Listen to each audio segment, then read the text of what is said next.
wondering, why can't a woman be more like a man? I beg your pardon? Yes, why can't a woman be more like a man? Men are so honest, so thoroughly square, eternally noble, historically fair. But when you win, we'll always give your back a pat. Well, why can't a woman be like that? Why does everyone do what the others do? Can't a woman learn to use a head? Why do they do everything their mothers do? Why don't they grow up, well, like their father instead? Why can't a woman take after a man? Men are so pleasant, so easy to please. Whenever you're with them, you're always at ease. Would you be slighted if I didn't speak for hours? Of course not. To be livid if I had a drink or two? Nonsense. Would you be wounded if I never sent you flowers? Never. Well, why can't a woman be like you? One man in a million may shout a bit. Now and then there's one with slight defects. One perhaps whose truthfulness you doubt a bit, but by and large, we are a marvelous sex. Why can't a woman take after a man? Because men are so friendly, good-natured and kind. A better companion you never will find. If I were hours late for dinner, would you bellow? Of course If not. I forgot your silly birthday, would you fuss? Nonsense. Would you complain if I took out another fellow? Never. Well, why can't a woman be like us?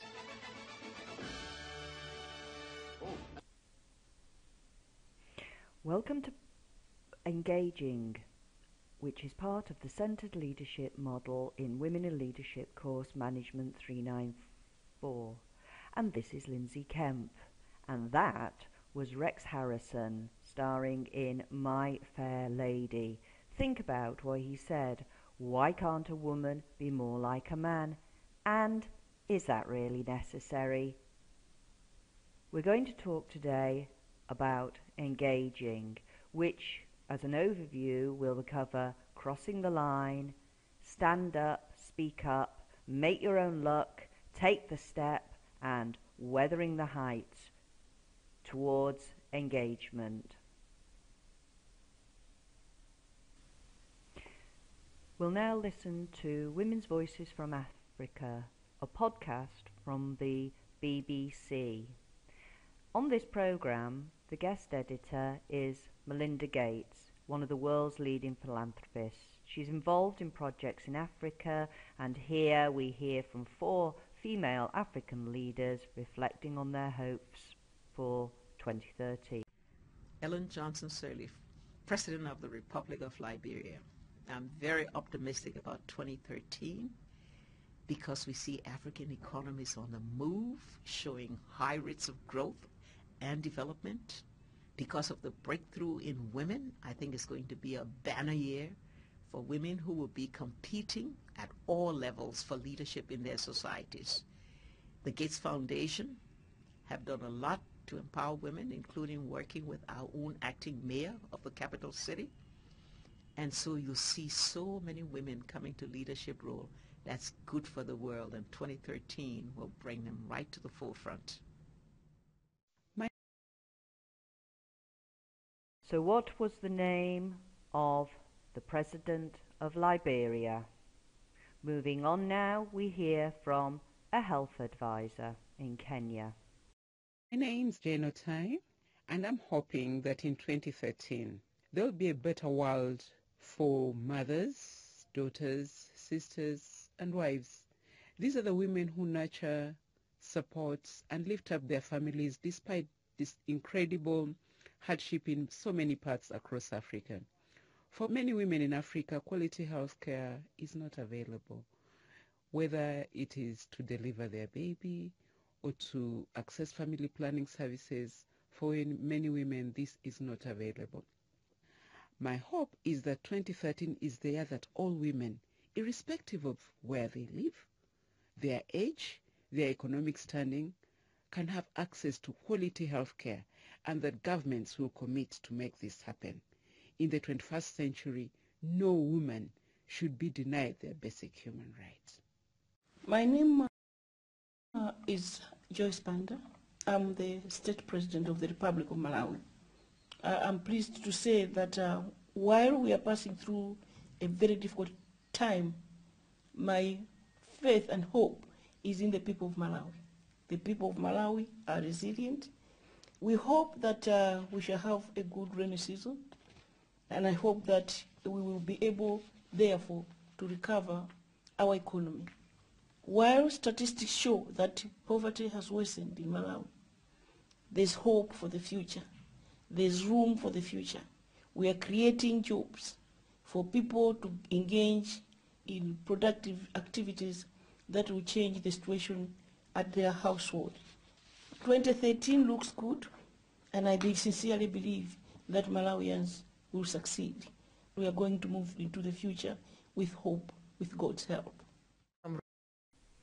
You heard there from Joyce Banda, the Malawi president.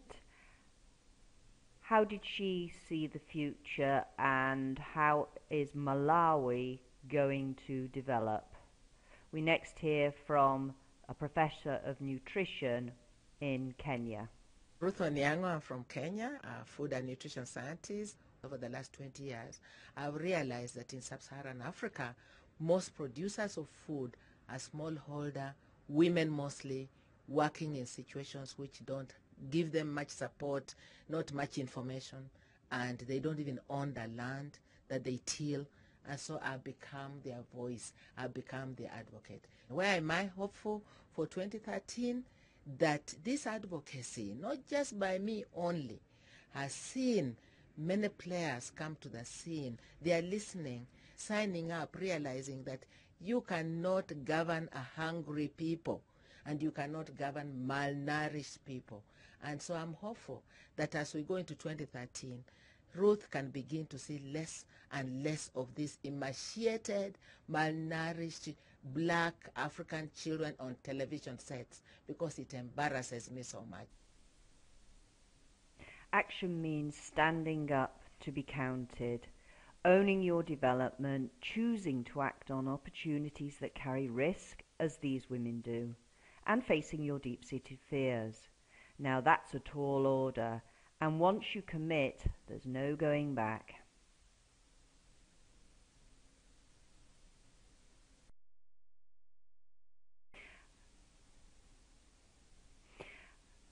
As you read and work through the rest of the chapters in the engaging module, I want to bring your attention to the wealth of resources that are available to you in iLearn. Go to lecture notes and choose the folder engaging, and let's just explore what you can use. I particularly point you to Deborah Tannen as an author.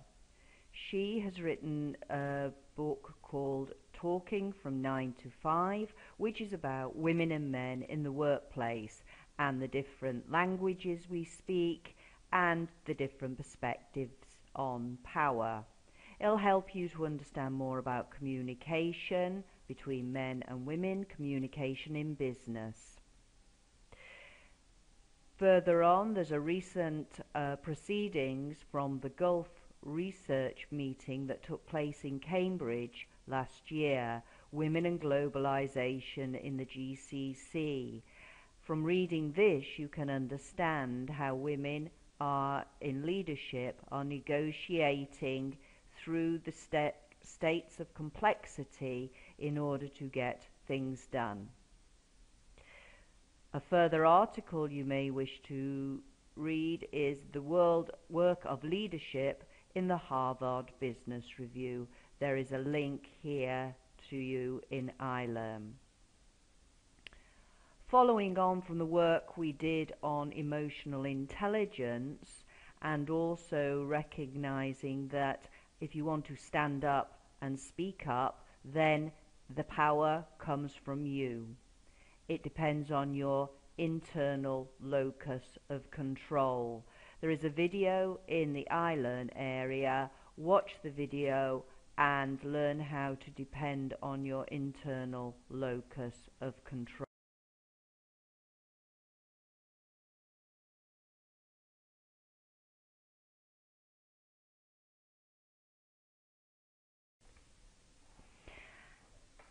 And final resources include the Athena Factor, which is about reversing the brain drain in science, engineering and technology. Go to the Athena Factor to find out what it is. The wage gap by education is shown here. You can see the remarkable difference between males, shown here in pink, and the females, shown here in blue. As you can see right from the beginning, there is a wage gap when women and men at different stages of education, from less than high school education upwards. Think about yourself doing an undergraduate degree. When the women have a job, there is a wage of about approximately $40,000. Obviously, these are USA figures, whereas the men have an average salary of $70,000. Think about why there is that wage gap. One of the pointers is that women have failed to speak out and asked for higher wages. There are many other factors. Think of at least 3. So in conclusion, ladies and gentlemen, that's the finish of the engaging module. Please read through the chapter and discuss any further questions with your classmates, and of course I'm available in office hours. Thank you.